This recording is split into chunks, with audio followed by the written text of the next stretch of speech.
With the last episode, we kind of dipped our toe into one of the dangers of blending single player and multiplayer games, especially when you build kind of like a single player world and then you take it into an MMO type arena. The dangers that you can run into blending the two. Now, there's probably a lot of people out there who look at games like The Witcher, who look at games like Assassin's Creed, whether it's Valhalla, Odyssey, whichever your favorite is.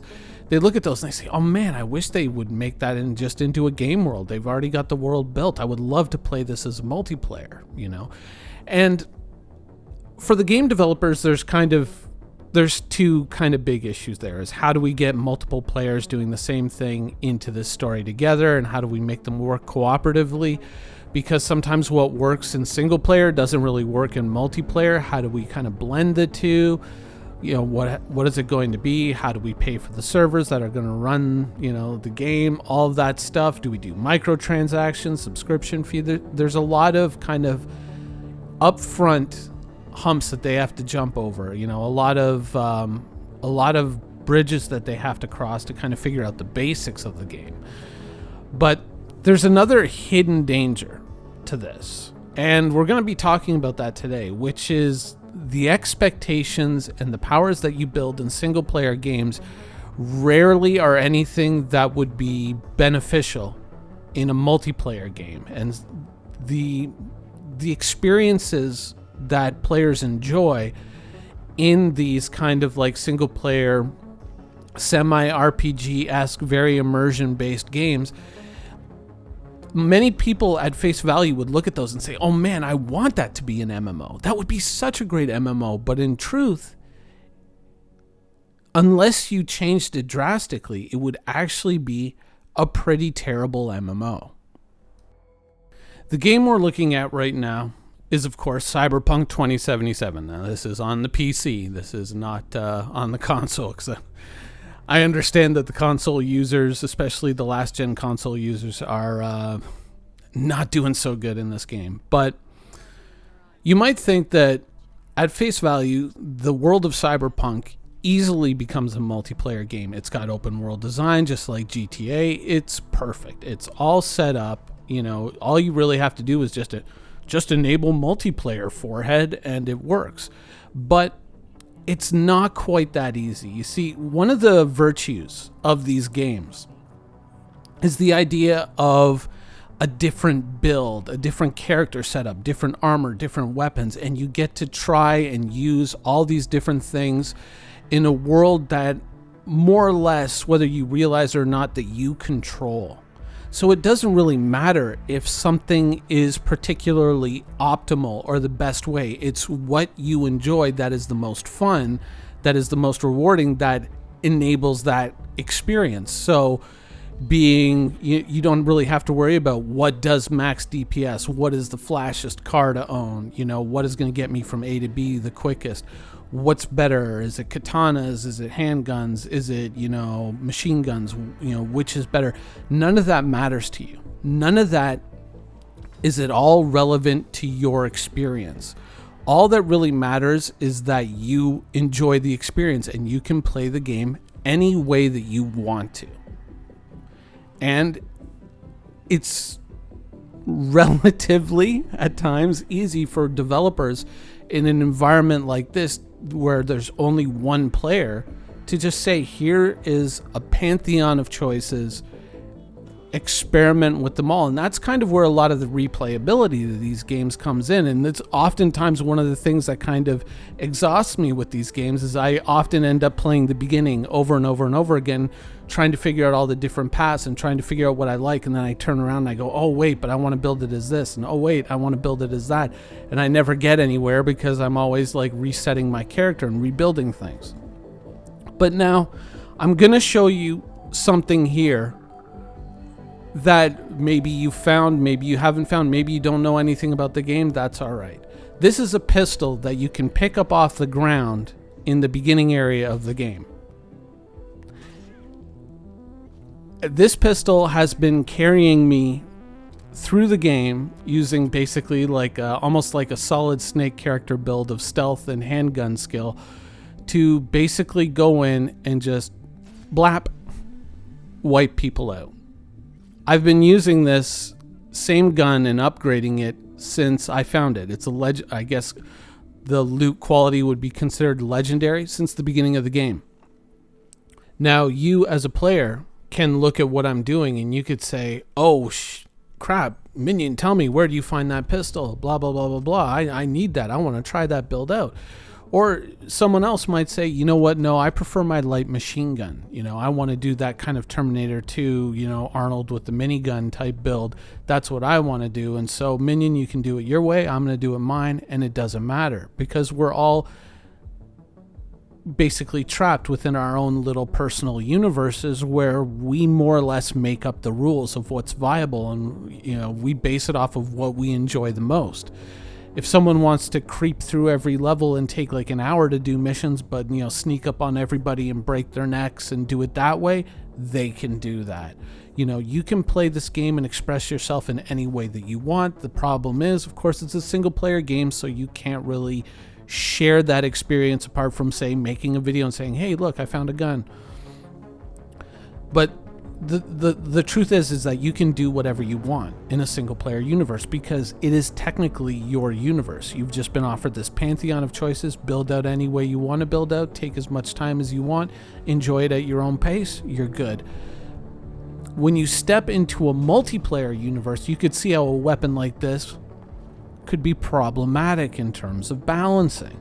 It's very enjoyable in a single player, but multiplayer, not so much. If those were other players that I was fighting and I was just walking in and just blasting them with one shot, and I mean, like, it's strong on headshots, but even body shots are absolutely catastrophic, you could see how this could very quickly cause an imbalance in a multiplayer game. Players might actually feel that, you know, their katana build or their, you know, assault rifle build or whatnot couldn't really compete as efficiently as this one does, and they would be forced to go down that path in order to compete. Now we see this expressed with different things, like we were recently talking about the Caterpillar and the Starfarer. Both are on paper viable cargo ships, but why do we see one and not the other? Because mathematically, and certainly because of, you know, the problems with the Starfarer that we highlighted that could be corrected fairly easily, at least in my opinion, only one exists in the persistent universe. Only one is really found, and the other one is forgotten. You know, there are other issues with both ships, and we've detailed that at length, but in general, only one ship really is viable. Now we're going to get a more viable option, hopefully in about 2 months and a couple of weeks, 3 months at the outside. We're going to get another viable option, but out of, you know, then we're going to have 2 cargo ships instead of 3, because unfortunately, the way the math works out, that third ship is kind of forgotten. And that's one of the dangers that you run into. In a single player game, a ship like the F-8 Lightning makes a lot of sense. I mean, when you think about it narratively, of course, it's the perfect setup and payoff. In Squadron 42, and I'm not spoiling anything, I'm not giving away the story, I'm just pulling ideas, you know, out of my butt. But let's say that at some point in the story, I think it's safe to assume that, you know, we're going to be fighting the Vanduul, fighting the pirates, blah, blah, blah, blah, blah, trying to save the, you know, the Odin system. But eventually we're going to get to a point where the chips are down and it's going to be like, oh man, we got to fight these guys. But, you know, sir, it's going to be like 10-1, 20-1 odds. We don't, you know, my Gladius isn't good enough. My Hornet isn't good enough to really, you know, fight and win that battle. You know, how do we win? How do we defeat them? And then all of a sudden Admiral Bishop shows up and he's like, hey, I got this hot new prototype heavy fighter from Anvil. You know, it's got 8 guns and it's got all kinds of missiles and it's, you know, it's more heavily armored and it does all this amazing stuff. And you're like, oh my God, what a payoff. And you get in this great big space battle at the end and you just mow down the Vanduul and you're just like, I'm a champion, man. And you get that really rewarding feeling at the end of a narrative story. Fantastic. Great. Especially if you kind of set the thing up and not just drop it in awkwardly at the end of the story. Like, oh, by the way, here's this new prototype. But if they were hinting at it all along and then you finally got to use it, that would, narratively, that would be a lot better. But I think that a lot of us would say, yeah, that's probably the point where the F8 Lightning would come in. Something like that, right? I think that would be a reasonable assumption.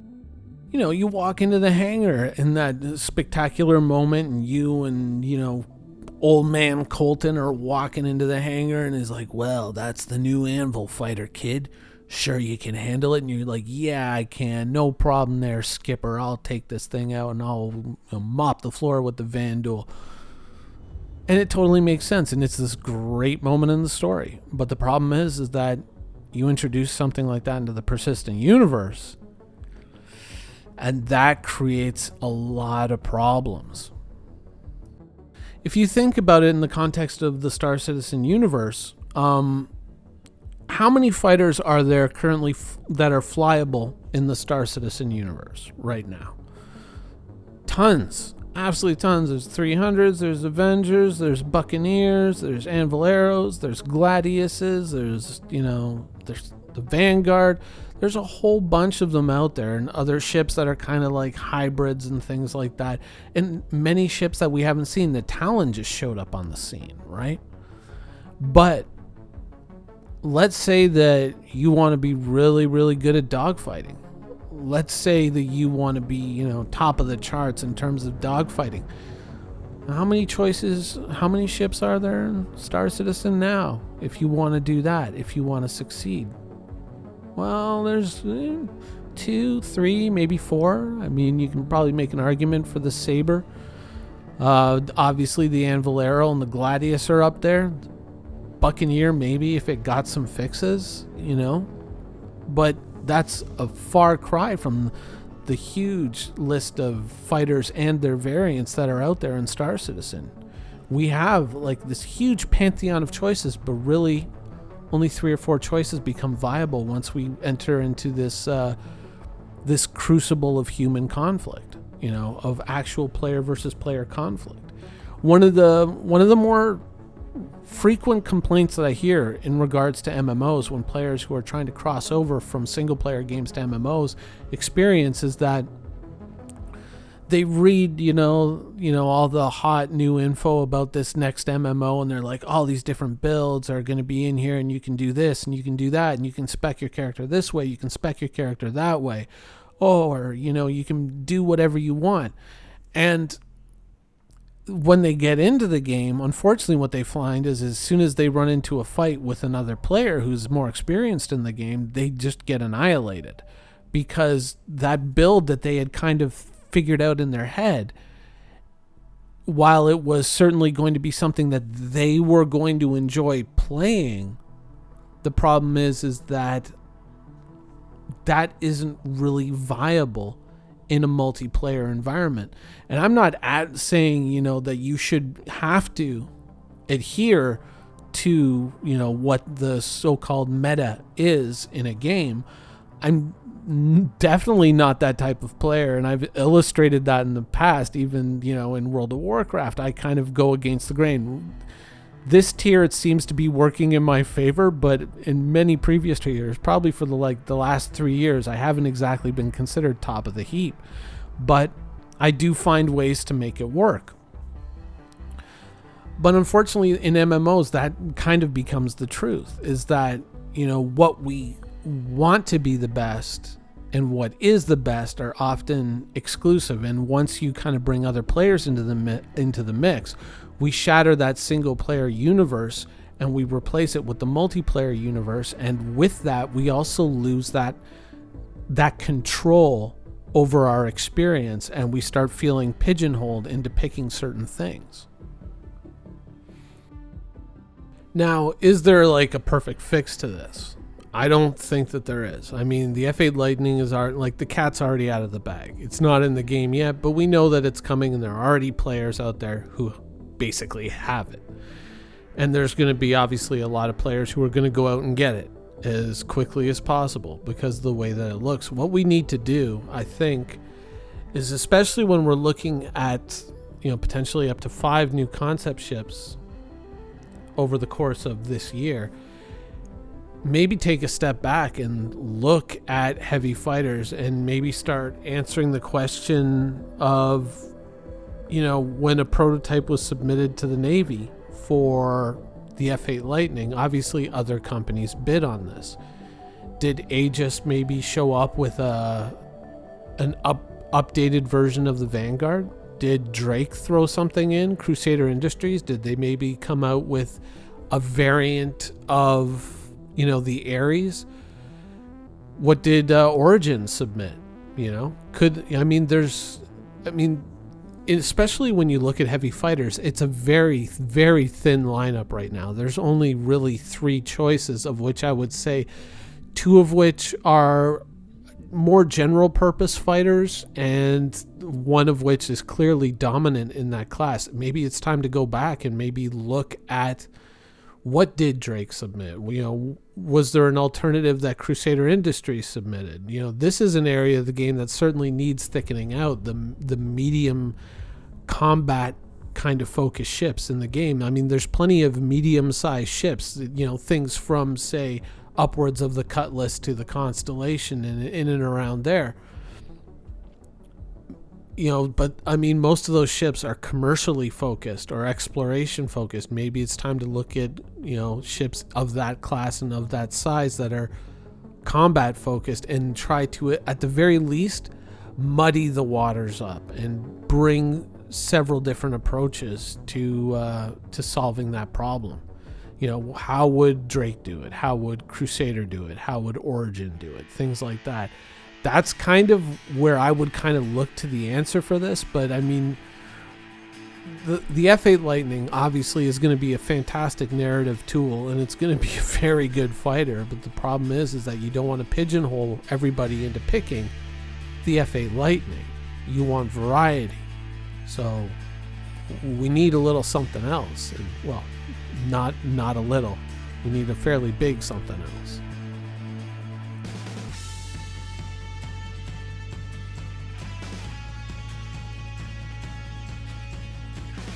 Thank you for watching. So if you want to keep up with the latest and greatest in the Star Citizen and Squadron 42's development, please follow us on our social media channels.